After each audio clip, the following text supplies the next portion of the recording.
Judge Thokozile Masipa this morning ruled in favour of an application brought by the state to have murder-accused Oscar Pistorius' mental health evaluated. Masipa began by reading laws dealing with mental illness and criminal responsibility.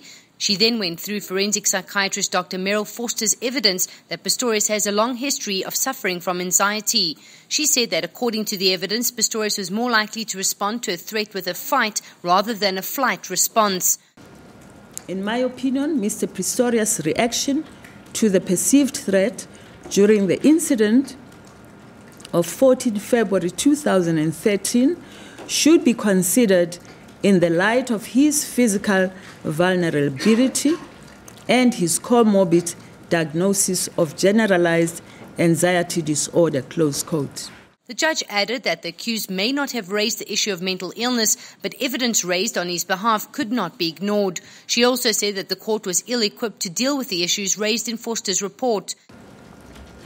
I say this inter alia because nowhere in the Act is there a definition of mental illness or a mental defect. There is, however, an indication from case law that it would be unwise for a court to attempt a diagnosis without assistance from the relevant experts.